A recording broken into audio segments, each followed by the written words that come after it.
Good morning. We're just using the DJI mics this morning. Hairs all over the place. And as you can see behind me, high cloud. If I swing you around, there's the streaks just there. And there's one just sneaking behind the clouds there. So they're spraying again. Oh look, Santa's here. I don't know about you, but I think Christmas has kind of ended. It's not the same anymore. Kids are different. There's not any appeal, not magically anymore, is it? Picking up a Bluetti charger on the way around. We're going to be unboxing that for a later review later on this morning. But I was going to tell you about a dream I had. I had a dream. Yeah, one of them ones. It's one about the universe, how it began and how things just happened, Because recently we've discovered dark matter. And dark matter is out all around space. Holds the planets into position. But in the beginning of time, when there was nothing, there was black matter everywhere with particles of what technically is white matter. Because you can't have a one positive without a negative and blah blah blah. Left, right, up, down, opposites. So this went on for eternity, which is something that the mind cannot accept. But inside the black matter was these molecules, and the molecules were our universes. And you guys say it's a load of baloney, but if you zoom down into water and you get down to the H2O particle, it's very, very, very, very small. Smaller than the tip of a needle. Yet, if that was our universe, there's 22 trillion in the sea. It goes on forever. And we're so small, we'll never reach that. So it's an eternity. And what happened at the beginning of time, one of these white atoms somehow got agitated with either getting too close to the blackness, the weakness of the edge, so it was touching the edge or inside the blackness. And eventually there was an explosion, bigger than any nuclear explosion, and it lit up the whole module, our universe. And as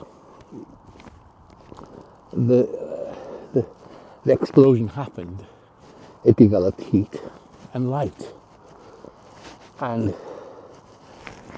as the temperature changed, the atoms settled down to being a rocky formation or a gaseous formation, depending on where they were in space as it cooled down.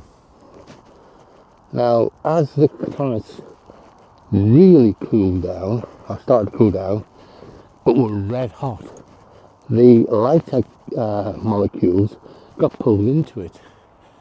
And if they were gaseous, they exploded, producing the first suns. And the suns pulled in more gases around and around and around.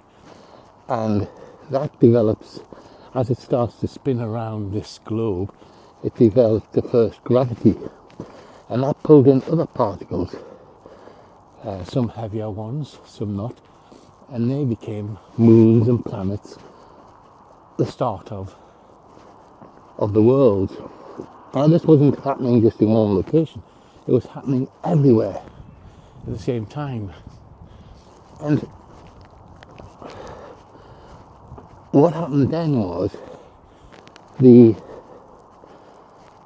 universe as such, as it started to cool, and we're talking trillions and billions and billions and billions of years, it cooled down to a state where the black matter, which we found now, has started to reform and holding the planets in a position.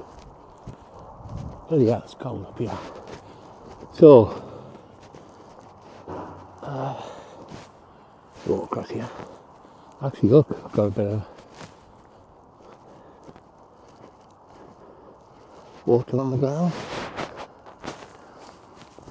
So yeah, so now we've got the formation. Now, if you can imagine a jelly as being the black matter, and you drop fruit into the jelly just before it sets, they'll sink to different levels in the jelly and no further. That's what happens with the planets. Scatter around, the heavier they are, the further deep they go into this molecule, etc. But, oh, there's sunrise, look. But, every so often, there's a really heavy one. So if you drop a stone into the jelly, it sinks straight through, putting a corridor from top to bottom. And they are the strings that get the universe linked from one side to another, or wormholes. So if you enter into a wormhole, you can actually get from one side of the universe to the other very simply if you know how to access them. I know it's a bit lardy-dardy-dardy, but to me it makes sense. You know, I mean, life came out and that was gaseous as well.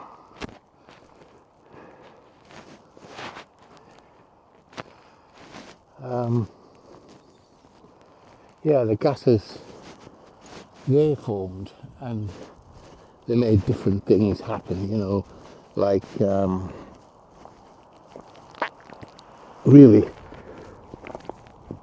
hydrogen, oxygen, and ammonia rather, and all these things that linked up hit these planet surfaces, and the mixture of the planet and the mixture of these chemicals started to form molecules of life. Amoeba is what they were called.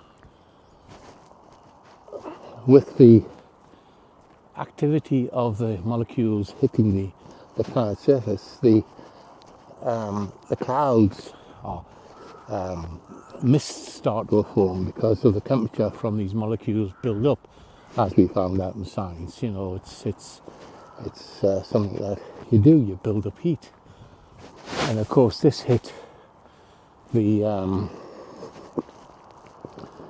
you know, all around the planet. It hit this atmosphere and caused clouds.